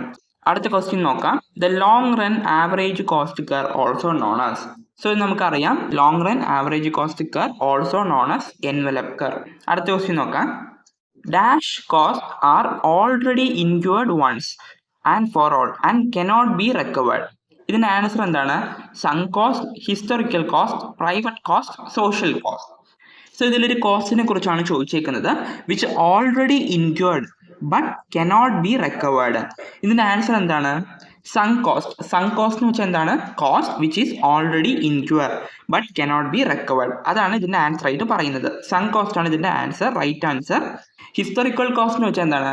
Cost incurred in past. അതാണ് ഹിസ്റ്റോറിക്കൽ കോസ്റ്റിൽ മെയിനായിട്ട് പറയുന്നത്. മെയിനായിട്ട് നമ്മൾ എക്സാമ്പിൾ ആയിട്ട് പറയുവാണെങ്കിൽ അക്വിസിഷൻ ഓഫ് പ്രൊഡക്റ്റീവ് അസറ്റ്സ്, അതാണ് ഹിസ്റ്റോറിക്കൽ കോസ്റ്റിൽ പറയുന്നത്. കോസ്റ്റ് ഓൾറെഡി ഇൻക്യൂർഡ് എന്ന് വെച്ചാൽ സങ്ക് കോസ്റ്റ് ആണ്, അത് നമുക്ക് റിക്കവർ ചെയ്യാൻ പറ്റത്തില്ല. അടുത്ത question. Price elasticity of demand of a firm under perfect competition. Very large, infinite, large, small. So ഇതിലെന്താ മെയിനായിട്ട് പറയുന്നത്? പെർഫെക്റ്റ് കോമ്പറ്റീഷനിൽ പ്രൈസ് എലാസ്റ്റിസിറ്റി ഓഫ് ഡിമാൻഡ് എങ്ങനെയായിരിക്കും? ഇത് നമുക്കറിയാം. പെർഫെക്റ്റ് കോമ്പറ്റീഷനിൽ എപ്പോഴും പ്രൈസ് എലാസ്റ്റിറ്റി ഇൻഫിനിറ്റ് ആയിരിക്കും. ഓക്കെ അല്ലേ? പെർഫെക്റ്റ് കോമ്പറ്റീഷനിൽ ഇൻഫിനിറ്റ് ആയിരിക്കും പ്രൈസ് എലാസ്റ്റിറ്റി. ഇത് 4th ചാപ്റ്ററിൽ ഒരു ടേബിളിൽ ക്ലിയർ ആയിട്ട് തന്നെ പറയുന്നുണ്ട്. ഡിഫറെൻറ്റ് ടൈപ്പ് ഓഫ് മാർക്കറ്റ്സും അതിൻ്റെ എലാസ്റ്റിസിറ്റിയും. അത് നിങ്ങൾ നോക്കുവാണെങ്കിൽ ഇച്ചിരി കൂടെ ക്ലിയർ ആയിട്ട് മനസ്സിലാകും. Many sellers offering differentiated products to many buyers is a characteristic of perfect competition, monopolistic competition, oligopoly competition, monopoly. Many sellers offering differentiated products. അപ്പോൾ ഇതിൽ മെനി സെല്ലേഴ്സ് ഉണ്ട്, അതേപോലെ പ്രോഡക്റ്റിൻ്റെ ഡിഫറൻസിയേഷൻ ഉണ്ട്. ഫസ്റ്റ് ഓപ്ഷൻ എന്താണ്? Perfect competition. പെർഫെക്റ്റ് കോമ്പറ്റീഷനിൽ product differentiation നന്നായിരിക്കും, അവിടെ ഉണ്ടായിരിക്കില്ല. മോണോപോളിസ്റ്റിക് കോമ്പറ്റീഷനിലോ? മോണോപോളിസ്റ്റിക് കോമ്പറ്റീഷനിൽ മെനി സെല്ലേഴ്സും ആയിരിക്കും, അതേപോലെ തന്നെ ഡിഫറൻഷിയേറ്റഡ് പ്രോഡക്റ്റ് ആയിരിക്കും. സോ ഇവിടെ ബി ആണ് കറക്റ്റ് ഓപ്ഷൻ. ഒളിഗോപോളി കോമ്പറ്റീഷൻ എങ്ങനെയാണ്? ഒളിഗോപോളി കോമ്പറ്റീഷനിൽ മെനി സെല്ലേഴ്സ് ഉണ്ടായിരിക്കില്ല, അവിടെ ഫ്യൂ സെല്ലേഴ്സ് ആണ് ഉണ്ടായിരിക്കുന്നത്. മോണോപോളി എന്ന് വെച്ചാലോ? മോണോപോളിയിൽ സിംഗിൾ സെല്ലർ ആയിരിക്കും. അപ്പോൾ right option option B, monopolistic competition. Identify the correct relationship among MR, AR and price elasticity of demand. ഇതൊരു ഇക്വേഷൻ ആണ്. ഇതിൻ്റെ കറക്റ്റ് ഫോർമാറ്റ് എന്താണ്? MR equal to AR into E-1 divided by E. MR equal to AR into E-1 divided by E. Option D ആണ് ഇതിൻ്റെ right answer. ഇത് just ഒന്ന് note ചെയ്ത് വെക്കുക. മാർജിനൽ റവന്യൂയുടെ ഇക്വേഷൻ ആയിട്ടാണ് ഇത് പറഞ്ഞിരിക്കുന്നത്. ഇത് 4th ചാപ്റ്ററിൽ ഫസ്റ്റ് യൂണിറ്റിൽ പറയുന്നത്. അടുത്ത ക്വസ്റ്റ്യൻ നോക്കാം.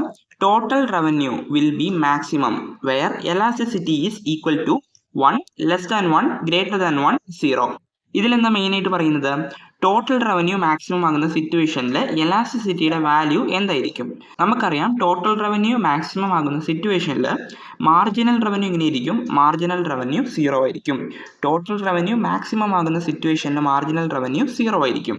ഇപ്പം നമ്മൾ ഇതിൻ്റെ പ്രീവിയസ് ക്വസ്റ്റ്യനിൽ നമ്മളൊരു ഇക്വേഷൻ നോക്കിയതായിരുന്നു, MR equal to AR into E-1 divided by E. So ഇത് റിലേറ്റ് ചെയ്ത് നോക്കാം. MR നമുക്ക് തന്നിട്ടുണ്ട്. MRൻ്റെ ഇക്വേഷനാണ് AR into E-1 divided by E. നമുക്കിപ്പം 29th ക്വസ്റ്റ്യനിൽ എന്താ ചോദിച്ചേക്കുന്നത്, ടോട്ടൽ റവന്യൂ മാക്സിമം ആകുന്ന സിറ്റുവേഷനിൽ എലാസ്റ്റിസിറ്റിയുടെ വാല്യൂ എന്താണ്? ഇപ്പം നമ്മളിത് കണക്ട് ചെയ്ത് നോക്കാം. ടോട്ടൽ റവന്യൂ മാക്സിമം ആകുന്ന സിറ്റുവേഷനിൽ എപ്പോഴും MR 0 ആയിരിക്കും, നമ്മളിപ്പോൾ പറഞ്ഞായിരുന്നു. ഓക്കെ അല്ലേ? ഇപ്പം നമ്മൾ MR 0 ആകണമെങ്കിൽ ഇക്ക് ഇവിടെ നമ്മൾ എന്ത് വാല്യൂ കൊടുക്കണം? ഇ എന്ന് വെച്ചാൽ എലാസ്റ്റിസിറ്റിക്ക് എന്ത് വാല്യൂ കൊടുക്കണം? ഫോർ എക്സാമ്പിൾ നമ്മളിപ്പം 1 ഇട്ട് കൊടുക്കുന്നു. ഓക്കെ ആണോ? എലാസ്റ്റിസിറ്റി 1 ഇട്ട് കൊടുക്കുകയാണെങ്കിൽ AR ഇൻറ്റു 1 - 1 0 ഡിവൈഡഡ് ബൈ 1. അപ്പോൾ നമ്മൾ AR ഇൻറ്റു 0 ചെയ്യുമ്പോൾ എന്ത് കിട്ടും? MRന് 0 എന്ന് കിട്ടും. ഓക്കെ ആണോ? അപ്പോൾ നമ്മുടെ ആൻസർ എന്താണ്? ടോട്ടൽ റവന്യൂ മാക്സിമം ആകുന്ന സിറ്റുവേഷനിൽ എലാസ്റ്റിസിറ്റി ഈക്വൽ ടു 1. ഓക്കെ ആണോ? ഇത് മനസ്സിലായി കാണുമെന്ന് വിചാരിക്കുന്നു. ഇതിൽ മെയിനായിട്ട് ടോട്ടൽ റവന്യൂ മാക്സിമം ആകുന്ന സിറ്റുവേഷനിൽ നമുക്കറിയാം മാർജിനൽ റവന്യൂ 0 ആയിരിക്കും. സോ ഈ മാർജിനൽ റവന്യൂവിനെ 0 ആക്കാൻ വേണ്ടി നമ്മൾ ഈ ഇക്വേഷനിൽ എലാസ്റ്റിസിറ്റിക്ക് വാല്യൂ ഇട്ട് കൊടുത്തു. അതാണ് ഇവിടെ മെയിനായിട്ട് നമ്മൾ ചെയ്തത്. അപ്പോൾ നമുക്ക് AR ഇൻറ്റു 0 ചെയ്യുമ്പോൾ 0 എന്ന് തന്നെ കിട്ടും. എലാസ്റ്റിസിറ്റിക്ക് നമ്മൾ 1 ഇട്ട് കൊടുക്കുമ്പോഴാണ് AR ഇൻറ്റു 0 എന്ന് നമുക്ക് മനസ്സിലാവുന്നത്. ഓക്കെ അല്ലേ? ഇത് മനസ്സിലായി കാണുമെന്ന് വിചാരിക്കുന്നു. Question number 30. When both demand and supply increases, the equilibrium quantity dash, but the change in equilibrium price is dash. ഇതിലെന്താ മെയിനായിട്ട് പറയുന്നത്, ഡിമാൻഡും സപ്ലൈയും ഇൻക്രീസ് ചെയ്യുന്ന സിറ്റുവേഷനിൽ ഇക്വിലിബ്രിയം ക്വാണ്ടിറ്റി എങ്ങനെയായിരിക്കും? ഡിമാൻഡും സപ്ലൈ ഇൻക്രീസ് ചെയ്യുമ്പോൾ, സപ്ലൈ യൂഷ്വലി ഇൻക്രീസ് ചെയ്യുമ്പോൾ ക്വാണ്ടിറ്റി എന്ത് ചെയ്യും? ഉറപ്പാണ് നമുക്ക് ഇൻക്രീസ് ചെയ്യും. ഓക്കെ അല്ലേ? ക്വാണ്ടിറ്റി ഇവിടെ ഇൻക്രീസ് ചെയ്യും. പക്ഷേ ഇക്വിലിബ്രിയം പ്രൈസ് കോൺസ്റ്റന്റ് ആയിരിക്കുമോ അല്ലെങ്കിൽ അൺസർട്ടൺ ആയിരിക്കുമോ? ഇതിൽ മെയിനായിട്ട് പറയുന്നത് ഡിമാൻഡും സപ്ലൈയും ഇൻക്രീസ് ചെയ്യുമ്പോൾ ഇക്വിലിബ്രിയം ക്വാണ്ടിറ്റി യൂഷ്വലി ഇൻക്രീസ് ചെയ്യും. പക്ഷേ പ്രൈസ് എങ്ങനെയായിരിക്കും? പ്രൈസ് എപ്പോഴും അൺസർട്ടൻ ആയിരിക്കും. അതിൻ്റെ റീസൺ എന്താണ്? പ്രൈസ് മേ ബി ഇൻക്രീസ് ചെയ്യാം, അല്ലെങ്കിൽ ഡിക്രീസ് ചെയ്യാം, അല്ലെങ്കിൽ കോൺസ്റ്റന്റ് ആയിട്ട് ഇരിക്കാം. അതിൻ്റെ റീസൺ എന്താണ്? ഡിമാൻഡ് കർവും സപ്ലൈ കർവും എന്ത് പ്രൊപ്പോർഷനിലാണ് ചേഞ്ച് ചെയ്യുന്നത് അതനുസരിച്ചായിരിക്കും പ്രൈസിൽ ചേഞ്ച് ഉണ്ടാകുന്നത്. ഇവിടെ മെയിനായിട്ട് പറഞ്ഞിരിക്കുന്നത് ക്വസ്റ്റ്യനിൽ ഡിമാൻഡും സപ്ലൈയും ഇൻക്രീസ് ചെയ്യുന്നു അത്രേ പറയുന്നു. അതുകൊണ്ട് ഉണ്ടാകുന്ന ചേഞ്ചാണ് ചോദിച്ചേക്കുന്നത്. അപ്പോൾ യൂഷ്വലി ഡിമാൻഡും സപ്ലൈയും ചേഞ്ച് ചെയ്യുമ്പോൾ ഇക്വിലിബ്രിയം ക്വാണ്ടിറ്റി ഉറപ്പായിട്ടും ഇൻക്രീസ് ചെയ്യും. പക്ഷേ ഇക്വിലിബ്രിയം പ്രൈസ് ചേഞ്ച് ചെയ്യുന്നത് ഡിമാൻഡ് കർവും സപ്ലൈ കർവും തമ്മിലുണ്ടാകുന്ന ചേഞ്ചിന്റെ പ്രൊപ്പോർഷന്റെ ബേസിസിലാണ് പ്രൈസിൽ ചേഞ്ച് ഉണ്ടാകുന്നത്. When both demand and supply increases, equilibrium quantity increases and the change in equilibrium price is uncertain. Option C ആണ് ഇതിൻ്റെ റൈറ്റ് ആൻസർ ആയിട്ട് പറയുന്നത്. ഓക്കെ അല്ലേ? അടുത്ത question, identify the correct below mention condition or conditions for the equilibrium of a firm under perfect competition. ഇതിലെന്താ മെയിനായിട്ട് പറയുന്നത്? Equilibrium of a firm under perfect competition. ഇതിൽ മെയിനായിട്ട് അതിൻ്റെ കണ്ടീഷൻസ് നമ്മൾ നോക്കാം.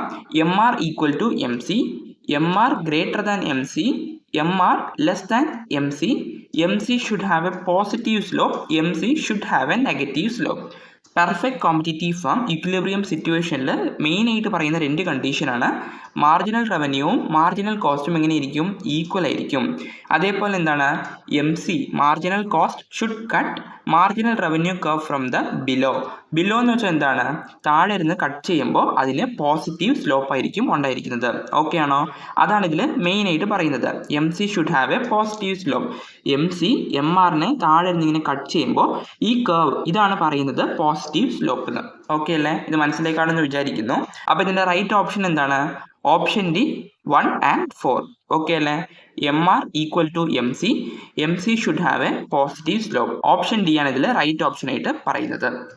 When a perfect competitive firm earns dash, its average revenues are more than its average total cost.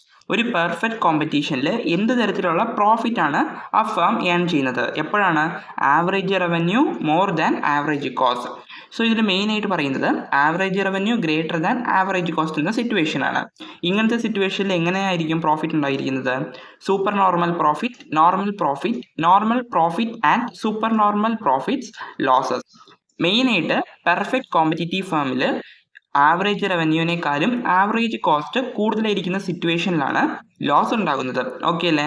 റവന്യൂവിനേക്കാളും cost കൂടുതലായിരിക്കുന്ന സിറ്റുവേഷനാണ് ലോസ് ഉണ്ടാകുന്നത്. ആവറേജ് റവന്യൂവും ആവറേജ് കോസ്റ്റും ഈക്വൽ ആയിരിക്കുന്ന സിറ്റുവേഷനിൽ നോർമൽ പ്രോഫിറ്റും, average revenue are more than average cost, ഈ സിറ്റുവേഷനിൽ എപ്പോഴും സൂപ്പർ നോർമൽ പ്രോഫിറ്റ്സ് ആയിരിക്കും ഉണ്ടായിരിക്കുന്നത്. ഓക്കെ അല്ലേ? ഇതിൻ്റെ ആൻസർ ഓപ്ഷൻ എ ആണ്. Market for soaps and detergents are appropriate example of monopoly, oligopoly, monopolistic competition, perfect competition. സോപ്സും ഡിറ്റർജൻസും മെയിൻലി ഡിഫറെൻറ്റ് ബ്രാൻഡ്സിൽ അവൈലബിൾ ആയിരിക്കും. അതുകൊണ്ട് തന്നെ ഇത് പെർഫെക്റ്റ് കോമ്പറ്റീഷൻ അല്ല.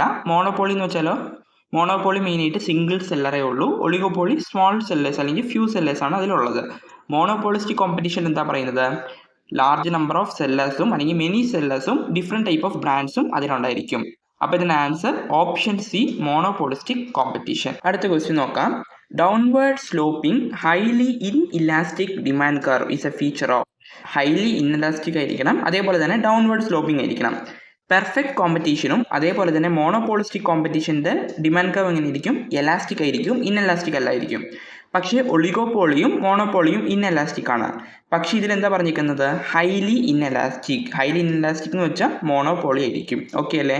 കാരണം ഒളിഗോപോളിയിൽ ഇൻഎലാസ്റ്റിക് ആണെങ്കിലും അവിടെ ഫ്യൂ സെല്ലേഴ്സ് ആണ് ഉണ്ടായിരിക്കുന്നത്. അതുകൊണ്ട് തന്നെ ഇതിൻ്റെ ആൻസർ എന്താണ്? Option A, monopoly. അടുത്ത question. Market characterized by a single buyer of a product or services and is mostly applicable to factor markets in which a single firm is the only buyer of a factor is known as oligopsony, duopoly, bilateral monopoly, monopsony. Single buyer of a factor markets. Single seller എന്ന് വെച്ചാൽ എന്താണ്? Single seller മോണോപോളിയാണ്. പക്ഷേ ഇവിടെ എന്താ പറഞ്ഞിരിക്കുന്നത്? Single buyer. Single buyer എന്ന് വെച്ചാൽ മോണോപ്സോണിയാണ്. ഓക്കെ അല്ലേ? സോ ഓപ്ഷൻ ഡി ആണ് ഇതിൻ്റെ ആൻസർ ആയിട്ട് പറയുന്നത്. മോണോപ്സോണി എന്ന് വെച്ചാൽ സിംഗിൾ ബയർ ആയിരിക്കും മെയിനായിട്ട് പറയുന്നത്. അതേപോലെ തന്നെ most applicable two factor markets ആയിരിക്കും. ഡ്യൂവോപോളി എന്ന് വെച്ചാൽ എന്താണ്? ഡ്യൂവോപോളി എന്ന് വെച്ചാൽ മെയിൻലി 2 ഫേംസ് ആയിരിക്കും ആ മാർക്കറ്റ് സിറ്റുവേഷൻ അല്ലെങ്കിൽ മാർക്കറ്റിൽ ഉണ്ടായിരിക്കുന്നത്. ഒളിഗോപ്സോണി എന്ന് വെച്ചാൽ എന്താണ്? ഒളിഗോപ്സോണിയിൽ small number of large buyers ആയിരിക്കും ഒളിഗോപ്സോണിയിൽ പറയുന്നത്. ബൈലാറ്ററൽ മോണോപോളിയിൽ combination of monopoly market and monopsony market. Okay അല്ലേ? Assume that when price is ₹20, quantity demand 9 units. Price ₹19, quantity demand is 10 units. What is the marginal revenue resulting from an increase in output from 9 units to 10 units? Marginal revenue ആണ് നമ്മൾ find out ചെയ്യേണ്ടത് 9th യൂണിറ്റിൽ നിന്ന് 10th യൂണിറ്റിൽ increase ചെയ്യുമ്പോൾ. പക്ഷേ marginal revenue find out ചെയ്യണമെങ്കിൽ നമുക്ക് എന്താണ് ആവശ്യം? Total revenue. നമ്മൾ ടോട്ടൽ റവന്യൂ എങ്ങനെയാണ് ഫൈൻഡ് ഔട്ട് ചെയ്യേണ്ടത്? പ്രൈസ് തന്നിട്ടുണ്ട്, അതേപോലെ തന്നെ എന്താണ്? ക്വാണ്ടിറ്റി ഡിമാൻഡും തന്നിട്ടുണ്ട്. 20 × 9 എത്രയാണ്? 180. അതേപോലെ 19 rupees ആണ് അതിൻ്റെ ഡിമാൻഡ് എത്രയാണ്? ക്വാണ്ടിറ്റി ഡിമാൻഡ് 10 units ആണ്. 19 × 10 190. ഇത് തമ്മിലുള്ള ഡിഫറൻസ് ആണ് marginal revenue from 9 units to 10 units. 190 - 180 എത്രയാണ്? 10. സോ ഇവിടെ ആൻസർ എത്രയാണ്? Answer option C, 10. ഓക്കെ അല്ലേ? Average revenue curve is also known as. Average revenue curve also known as profit curve, demand curve, average cost curve, indifference curve. ഇത് നമുക്കറിയാം. Average revenue curve also known as demand curve. With a decrease in demand there is. Demand decrease ചെയ്യുമ്പോൾ അവിടെ എന്താണ് സംഭവിക്കുന്നത്? Overall decrease in price, increase in quantity. Overall increase in price but decrease in quantity. Decrease in price and quantity demand and supply. No change in the overall price but reduction in equilibrium quantity. ഇങ്ങനെ ഒരു question വരുവാണെങ്കിൽ മെയിനായിട്ട് diagram വരച്ച് നോക്കാം. അപ്പോൾ നമ്മൾ first decrease in demand, നമ്മൾ original quantity സപ്ലൈഡും അതേപോലെ തന്നെ ഡിമാൻഡും വെച്ചൊരു ഡയഗ്രാം വരയ്ക്കാം. ഇതാണ് ഇക്വിലിബ്രിയം പോയിന്റ് ആയിട്ട് ഫസ്റ്റ് പറയുന്നത്. അടുത്തെന്താ പറഞ്ഞേക്കുന്നത്? ഡിമാൻഡ് ഡിക്രീസ് ചെയ്തു. ഡിമാൻഡ് ഡിക്രീസ് ചെയ്യുവാണെങ്കിൽ അത് ഏത് സൈഡായിരിക്കും ഷിഫ്റ്റ് ചെയ്യുന്നത്? ഡിമാൻഡ് ഡിക്രീസ് ചെയ്യുവാണെങ്കിൽ അത് ലെഫ്റ്റ് സൈഡ് ഷിഫ്റ്റ് ചെയ്യും. ലെഫ്റ്റ് സൈഡ് ഷിഫ്റ്റ് ചെയ്തപ്പോൾ അവിടെ എന്താ സംഭവിച്ചത്? പ്രൈസ് എന്ത് സംഭവിച്ചു? പ്രൈസും അതേപോലെ തന്നെ ക്വാണ്ടിറ്റി ഡിമാൻഡും ഡിക്രീസ് ചെയ്തു. ഇതായിരുന്നു ഫസ്റ്റ് ഉള്ള പ്രൈസ്. പ്രൈസ് എന്ത് സംഭവിച്ചു? പ്രൈസ് ഇപ്പം ഡിക്രീസ് ചെയ്തു. അതേപോലെ ക്വാണ്ടിറ്റി എന്ത് സംഭവിച്ചു? ക്വാണ്ടിറ്റിയും ഇവിടെ ഡിക്രീസ് ചെയ്തു. അതാണ് ഇതിൽ മെയിനായിട്ട് പറയുന്നത്. Decrease in equilibrium price and quantity demand and supply. Answer option C ആണ്. അടുത്ത ക്വസ്റ്റ്യൻ നോക്കാം. If supply increase in a greater proportion than demand then. Supply curve demand കർവിനേക്കാളും കൂടുതലായിട്ട് ഇൻക്രീസ് ചെയ്യുവാണെങ്കിൽ അല്ലെങ്കിൽ സപ്ലൈ ഡിമാൻഡിനേക്കാളും കൂടുതലായിട്ട് ഇൻക്രീസ് ചെയ്യുവാണെങ്കിൽ അവിടെ എന്ത് സംഭവിക്കും? ഇത് നമ്മൾ ഡയഗ്രമായിട്ട് നോക്കാം. ഫോർ എക്സാമ്പിൾ, സപ്ലൈ എന്ത് സംഭവിച്ചു? സപ്ലൈ ഗ്രേറ്റർ പ്രൊപ്പോർഷൻ ഇൻക്രീസ് ചെയ്തു. ഓക്കെ അല്ലേ? ഡിമാൻഡ് ഇൻക്രീസ് ചെയ്തു, പക്ഷേ കമ്പാരിറ്റീവ്ലി കുറവായിട്ടാണ് ഇൻക്രീസ് ചെയ്തേക്കുന്നത്. ഈ സിറ്റുവേഷനിൽ എന്താ സംഭവിച്ചത്? ക്വാണ്ടിറ്റി എന്ത് സംഭവിച്ചു? ക്വാണ്ടിറ്റി ഇൻക്രീസ് ചെയ്തു, പക്ഷേ പ്രൈസ് ഇവിടെ ഡിക്രീസ് ചെയ്തു. ഇതാണ് ഇതിൽ മെയിനായിട്ട് പറയുന്നത്. ഓക്കെ അല്ലേ? സപ്ലൈ ഡിമാൻഡിനേക്കാളും കൂടുതലായിട്ട് ഇൻക്രീസ് ചെയ്യുന്ന സിറ്റുവേഷനിൽ ക്വാണ്ടിറ്റി നമുക്കറിയാം ഉറപ്പായിട്ടും അത് ഇൻക്രീസ് ചെയ്യും, പക്ഷേ പ്രൈസ് എന്ത് സംഭവിക്കും? പ്രൈസ് അവിടെ ഡിക്രീസ് ചെയ്യും. ഓക്കെ അല്ലേ? ഇപ്പം നമ്മൾ ഓപ്ഷൻ നോക്കാം. New equilibrium price and quantity will be greater. പ്രൈസും ഇവിടെ ഇൻക്രീസ് ചെയ്തു എന്നാണ് പറയുന്നത്. സോ ഇത് തെറ്റായിട്ടുള്ള ഓപ്ഷനാണ്. The new equilibrium price will be greater than the original equilibrium price. So ഇതും false ആണ്. New equilibrium price and quantity will be less. Price less ആണ്, പക്ഷേ quantity എന്താണ്? Greater ആണ്. The new equilibrium price will be less. Price എങ്ങനെയായിരിക്കും? Price കുറവായിരിക്കും. Original equilibrium price. ഇവിടെ ക്വാണ്ടിറ്റിനെ കുറിച്ച് പറയുന്നില്ല. സോ ഓപ്ഷൻ ഡി ആണ് ഇതിൽ റൈറ്റ് ആയിട്ട് പറയുന്നത്. New equilibrium price will be less than the original equilibrium price. അടുത്ത question, in oligopoly when the industry is dominated by one large firm, which is considered as a leader of the group. Oligopoly situation ആണ്. Industry dominated by one large firm which is considered as a leader of the group. Options നോക്കാം. Open oligopoly, collusive oligopoly, partial oligopoly, syndicated oligopoly. ഈ same question നമ്മുടെ text ബുക്കിലുണ്ട്, question number 81. Okay അല്ലേ? അപ്പോൾ ഇതിൻ്റെ answer എന്താണ്? Answer option C ആണ്, partial oligopoly. The consumption function is a functional relationship between aggregate consumption and aggregate disposal income, aggregate demand, aggregate supply, savings. ഇത് 6th ചാപ്റ്ററിൽ consumption ഫംഗ്ഷനിലാണ് ഇത് പറയുന്നത്. Consumption function is a relationship between the aggregate consumption expenditure and aggregate disposal income. Option A ആണ് ഇതിൻ്റെ answer. Consumption function is a relationship between aggregate consumption എക്സ്പെൻഡിച്ചറും അതേപോലെ തന്നെ അഗ്രിഗേറ്റ് ഡിസ്പോസൽ ഇൻകം ആണ്. The value of all final goods and services produced in the country within a given period is called national income, GDP, NNP, GNP. ഇതിന് answer എന്താണ്? Value of final goods and services produced in the country. ഇതാണ് നമ്മൾ not ചെയ്യേണ്ടത്. Produced in the country. In the country എന്ന് വെച്ചാൽ എന്താണ്? Gross domestic product. Answer എന്താണ്? Answer option B. Okay അല്ലേ? If GDP MP is more than GNP MP, it means GDP MP GNP MPനേക്കാളും കൂടുതലായിരിക്കുന്ന സിറ്റുവേഷൻ ആണ് പറഞ്ഞേക്കുന്നത്. ഗ്രോസ് ഡൊമസ്റ്റിക് പ്രോഡക്റ്റിനെ എങ്ങനെയാണ് ഗ്രോസ് നാഷണൽ പ്രോഡക്റ്റ് ആയിട്ട് നമ്മൾ കൺവേർട്ട് ചെയ്യേണ്ടത്? ഇത് നമ്മൾ ഓൾറെഡി അപ്ലോഡ് ചെയ്തിട്ടുണ്ട് ഈ chapter. Gross domestic product plus net factor income from abroad, ഇത് നമ്മൾ ആഡ് ചെയ്യുമ്പോഴാണ് ഗ്രോസ് നാഷണൽ പ്രോഡക്റ്റ് നമുക്ക് കിട്ടുന്നത്. പക്ഷേ ഈ സിറ്റുവേഷനിൽ ഗ്രോസ് ഡൊമസ്റ്റിക് പ്രോഡക്റ്റ് ആണ് ഗ്രോസ് നാഷണൽ പ്രോഡക്റ്റിനേക്കാളും ഗ്രേറ്റർ ആയിരിക്കുന്നത്. Gross domestic product for example 10 ആണ്. Net factor income from abroad എത്രയാണ്? ഫോർ എക്സാമ്പിൾ നമ്മൾ 2 ആയിട്ട് എടുക്കാം. ഇതിൻ്റെ റിസൾട്ടായിട്ട് ഗ്രോസ് നാഷണൽ പ്രോഡക്റ്റ് എത്രയായിട്ട് നമുക്ക് കിട്ടും? 12 ആയിട്ട് കിട്ടും. പക്ഷേ ഇവിടെ പറഞ്ഞിരിക്കുന്ന സിറ്റുവേഷൻ എന്താണ്? ഗ്രോസ് നാഷണൽ പ്രോഡക്റ്റിനേക്കാളും, അതായത് ഈ 12നേക്കാളും ഗ്രോസ് ഡൊമസ്റ്റിക് പ്രോഡക്റ്റ് ആണ് വലുത്. അതിൻ്റെ മീനിങ് എന്താണ്? GDP പ്ലസ് NFI ചെയ്യുമ്പോഴാണ് നമുക്ക് GNP കിട്ടുന്നത്. പക്ഷേ ഇവിടെ GDP 10 ആണ്. Net factor income from abroad എത്രയാണ്? -2 ആണ്. ഓക്കെ അല്ലേ? അപ്പം 10 - 2 നമുക്ക് ചെയ്യുമ്പോൾ എത്ര കിട്ടും? 8 കിട്ടും. അതാണ് ഇവിടെ മെയിനായിട്ട് പറഞ്ഞേക്കുന്നത്. Net factor income from abroad negative ആകുന്ന സിറ്റുവേഷനിലാണ് gross domestic product at market price is greater than അല്ലെങ്കിൽ മോർ ദാൻ GNP MP. അപ്പോൾ ഇതിൻ്റെ ആൻസർ എന്താണ്? Net factor income from abroad is negative. അടുത്ത question, find the real GDP if nominal GDP 720, price index 120. ഇത് ഈസിയാണ്. ഇതിലെന്താ മെയിനായിട്ട് പറയുന്നത്? റിയൽ GDP ആണ് നമ്മൾ ഫൈൻഡ് ഔട്ട് ചെയ്യേണ്ടത്. നമുക്കറിയാം GDP ഡിഫ്ലേറ്ററിൻ്റെ ഇക്വേഷൻ എന്താണ്? Nominal GDP divided by real GDP into 100. GDP ഡിഫ്ലേറ്ററിൻ്റെ വേറൊരു പേരാണ് പ്രൈസ് ഇൻഡെക്സ്. ഇപ്പം നമുക്കത് ഫൈൻഡ് ഔട്ട് ചെയ്യാൻ പറ്റുമല്ലോ. GDP ഡിഫ്ലേറ്ററിൻ്റെ equation nominal GDP divided by real GDP into 100 ആണ്. ഇപ്പം നമുക്കതിൽ നിന്ന് റിയൽ GDP ഫൈൻഡ് ഔട്ട് ചെയ്യണം. റിയൽ GDP എന്ന് വെച്ചാൽ എന്താണ്? Nominal GDP divided by GDP deflator അല്ലെങ്കിൽ പ്രൈസ് ഇൻഡെക്സ് ഇൻറ്റു 100. അപ്പോൾ നമുക്ക് എങ്ങനെ കിട്ടും? 720 ഡിവൈഡഡ് ബൈ 120 ഇൻറ്റു 100, 600. ഓക്കെ അല്ലേ? ഓപ്ഷൻ സി ആണ് റൈറ്റ് ആൻസർ. അടുത്ത ക്വസ്റ്റ്യൻ നോക്കാം. Which of the following is not true for personal income? ഇതിൽ ഓഡ് വൺ ഔട്ടാണ് നമ്മൾ ഫൈൻഡ് ഔട്ട് ചെയ്യേണ്ടത്. ഓപ്ഷൻസ് നോക്കാം. It is income received by the household sector. It includes non profit institutions serving household. It is a measure of actual current income receipt from a person only from productive activities. It excludes retained earnings. Personal income household sector receive ചെയ്യുന്നതാണ്. So option A true ആണ്. It includes non profit institution serving household. ഇതും right ആയിട്ടുള്ളൊരു ഓപ്ഷനാണ്. അതേപോലെ തന്നെ retained ഏർണിങ്സിന് ഇതെന്ത് ചെയ്യുന്നു? Exclude ചെയ്യുന്നു. പക്ഷേ ഓപ്ഷൻ സി എന്താണ് പറയുന്നത്? Measure of actual current income receipt only from productive activities. Personal income productive ആക്ടിവിറ്റീസിൽ ഇതിന് മാത്രമാണ് കിട്ടുന്നത്. പേഴ്സണൽ ഇൻകം മെയിൻലി അതിൽ ട്രാൻസ്ഫർ പേയ്മെൻറ്റ്സും കൂടെ ഇൻക്ലൂഡ് ആണ്.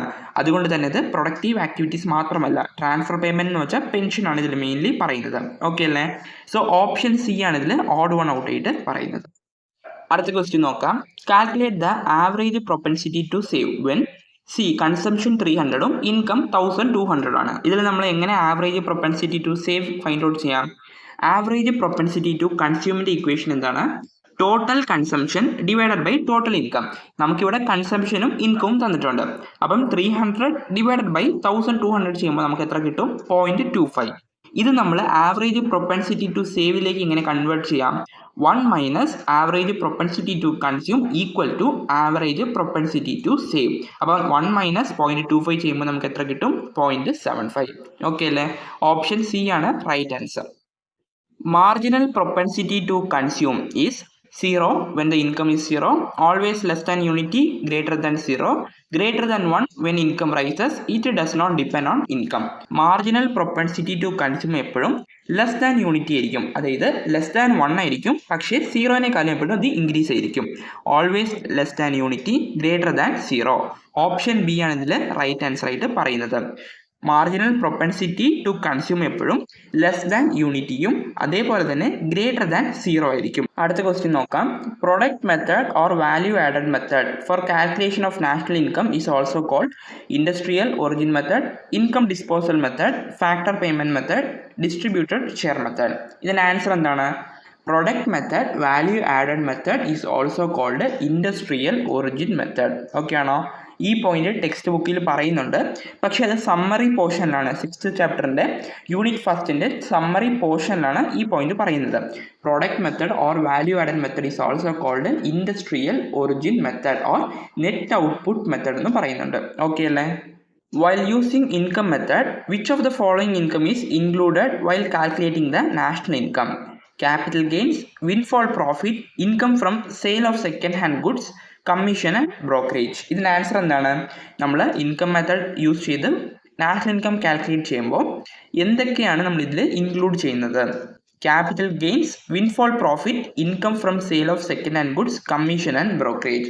സോ നമ്മൾ മെയിനായിട്ട് കമ്മീഷൻസും അതേപോലെ ബ്രോക്കറേജ് ആണ് ഇതിൽ ഇൻക്ലൂഡ് ചെയ്യുന്നത്. ഓപ്ഷൻ ഡി ആണ് ഇതിൽ റൈറ്റ് ഓപ്ഷൻ ആയിട്ട് പറയുന്നത്. ഓക്കെ അല്ലേ? നമ്മൾ വിൻഫോൾ പ്രോഫിറ്റ്, ക്യാപിറ്റൽ ഗെയിൻസും sale of second hand goods ഇതിൽ ആഡ് ചെയ്തില്ല. അടുത്ത ക്വസ്റ്റ്യൻ നോക്കാം. Nominal G D P is also same as real G D P, real G D P less depreciation, G D P at current price, G D P at constant price. Nominal G D P also known as എന്താണ്? Nominal G D P also known as G D P at current price. Okay അല്ലേ? ഇത് just note ചെയ്ത് വെക്കുക. Nominal G D P also known as G D P at current price. Real G D P അപ്പോൾ എന്തെന്ന് പറയും? Real G D P also known as G D P at constant price. ഇത് ടെക്സ്റ്റിലുണ്ട്. ഇതും summary പോർഷനിലാണ് 6th ചാപ്റ്ററിൻ്റെ 1st യൂണിറ്റിൽ കിടക്കുന്നത്. Okay അല്ലേ? ഇത് ജസ്റ്റ് നോട്ട് ചെയ്ത് വെക്കുക. നോമിനൽ ജി ഡി പി എന്ന് വെച്ചാൽ G D P at current പ്രൈസും, റിയൽ ജി ഡി പി എന്താണ്? G D P at constant price ആണ് റിയൽ ജി ഡി പി എന്ന് പറയുന്നത്. ഓക്കെ അല്ലേ? ഇത് മനസ്സിലായി കാണുമെന്ന് വിചാരിക്കുന്നു. അപ്പോൾ ഇതിൻ്റെ റിമൈനിങ് ക്വസ്റ്റ്യൻസ് ഞാൻ അടുത്ത പാർട്ടിൽ അപ്ലോഡ് ചെയ്യാം. ഇപ്പോൾ നമ്മൾ ഓൾമോസ്റ്റ് ഒരു 50 ക്വസ്റ്റ്യൻസ് വരെ നമ്മൾ നോക്കിയിട്ടുണ്ട്. ഇതിൽ 1-2 ക്വസ്റ്റ്യൻസ് സ്കിപ്പ് ചെയ്തിട്ടുണ്ട്. ഇത് ഞാൻ അടുത്ത പാർട്ടിൽ ഡീറ്റെയിൽ ആയിട്ട് തരം പറയാം. ഓക്കെ അല്ലേ? അപ്പോൾ നിങ്ങൾക്ക് വീഡിയോ ഇഷ്ടപ്പെടുവാണെങ്കിൽ മറക്കാതെ സബ്സ്ക്രൈബ് ചെയ്ത് സപ്പോർട്ട് ചെയ്യുക. നിങ്ങളുടെ ഫ്രണ്ട്സിനൊക്കെ ഒന്ന് ഷെയർ ചെയ്ത് കൊടുക്കുക. ഈ വീഡിയോ നിങ്ങൾക്ക് യൂസ്ഫുൾ ആയിട്ടുണ്ടോ എന്നും കൂടെ കമൻറ്റ് ചെയ്യുക. അപ്പം അടുത്ത വീഡിയോയിൽ കാണാം.